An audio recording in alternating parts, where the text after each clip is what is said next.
प्रधानमंत्री नरेंद्र मोदी 25 और 26 जुलाई को मालदीव के महत्वपूर्ण दौरे पर थे। सामरिक मामलों में अहम माने जाने वाले इस द्वीप समूह के 60वें स्वाधीनता दिवस में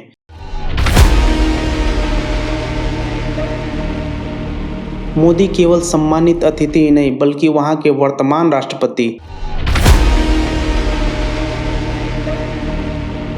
मोहम्मद म्यूइज्जू के शासनकाल के दौरान वहां राजकीय यात्रा करने वाले प्रथम विदेशी नेता भी हैं।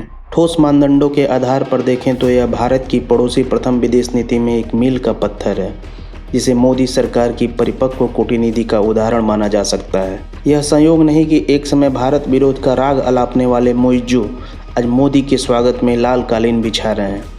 यह बदलाव भारत जैसी बड़ी शक्ति द्वारा एक छोटे पड़ोसी देश के साथ धैर्यपूर्वक और कुशलतापूर्वक व्यवहार का परिणाम है। म्यूइज्जू के कार्यकाल की शुरुआत के दौरान उनके समर्थकों द्वारा भारत पर आपत्तिजनक टिप्पणियां की गई और भारत को मालदीव में एक औपनिवेशिक शक्ति के रूप में पेश किया गया था, लेकिन भारत ने ऐसे बयानों को लेकर औपचारिक स्तर पर कोई जवाबी कार्रवाई नहीं की, अन्यथा द्विपक्षीय रिश्ते और खराब हो जाते। मालदीव से प्रतिकूल संकेतों के बीच भारत ने पड़ोसी देश की विकास सहायता राशि बढ़ाकर 470 करोड़ से 600 करोड़ कर दी। इसके अलावा 2 प्रकार की मुद्रा विनिमय व्यवस्थाएं भी की, जिनके तहत $40 करोड़ के साथ साथ 3000 करोड़ रुपए भी मालदीव को उपलब्ध कराए गए।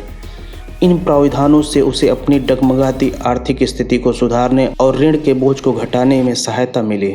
बदहाली के शिकार मालदीव को संकट से उबारने वाला एकमात्र देश भारत था, जबकि म्यूइज्जू जिस चीन के मुरीद थे उसने उन्हें कोई रियायत नहीं दी। यह भी एक तथ्य है कि मालदीव की मुश्किलें चीनी कर्ज के जाल में फंसने से ही बढ़ी थीं। भारत ने मालदीव की दयनीय दशा को बखूबी भांपते हुए अपनी उदारता से सिद्ध किया कि भारत बड़े दिल वाला पड़ोसी है, जो न केवल प्राकृतिक आपदा में काम आता है अपितु राष्ट्रीय संकटों में भी निजात दिलाने की मंशा और क्षमता रखता है। ऐसी ही परिस्थितियों से भारत ने 2022 में श्रीलंका को भी उबारा था। चीनी कर्ज के बोझ से कराह रहे श्रीलंका को तब $4 अरब की आपातकालीन सहायता उपलब्ध कराई गई थी। इसका ही परिणाम है कि आज श्रीलंका में सत्तारूढ़ जनता विमुक्त पेरमुना, जो पूर्व में भारत विरोधी पार्टी थी, आज भारत को घनिष्ठ मित्र के रूप में देखती है। आज वहां की सरकार भारत के विरुद्ध हिंद महासागर में चीनी साजिशों का हिस्सा बनने को तैयार नहीं है।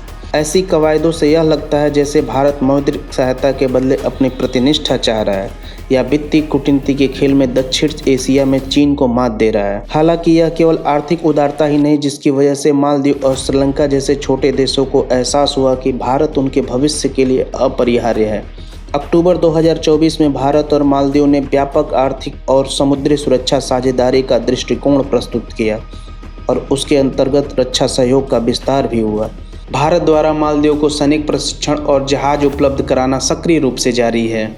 इसके बावजूद भी इसकी अनदेखी नहीं की जा सकती कि घरेलू राजनीतिक कारकों और संतुलित विदेश नीति के नाम पर भारत के छोटे पड़ोसी समय समय पर चीन या अन्य बाहरी शक्तियों के साथ दोस्ती का हाथ बढ़ाते हैं और भारत ऐसी युक्तियों को अवरुद्ध भी नहीं कर सकता है।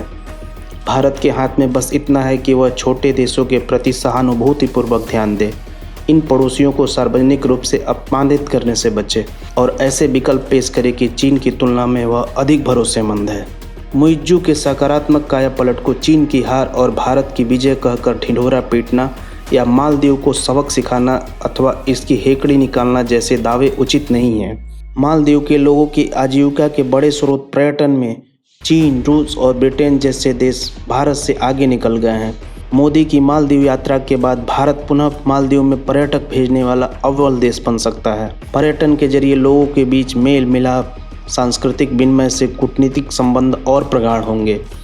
मालदीव में शिक्षा, स्वास्थ्य, यहाँ तक कि खेल कूद के क्षेत्र में भी भारत का योगदान बढ़ रहा है और यही असली गारंटी है कि चाहे वहाँ सरकार बदले या कायम रहे, भारत का प्रभाव निरंतर बना रहेगा।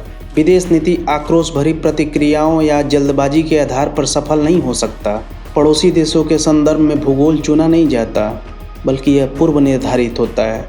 इसलिए भारत ने अपना प्रभाव बनाए रखने के लिए शांत, संयमित और संवेदनशील रवैये से काम किया है।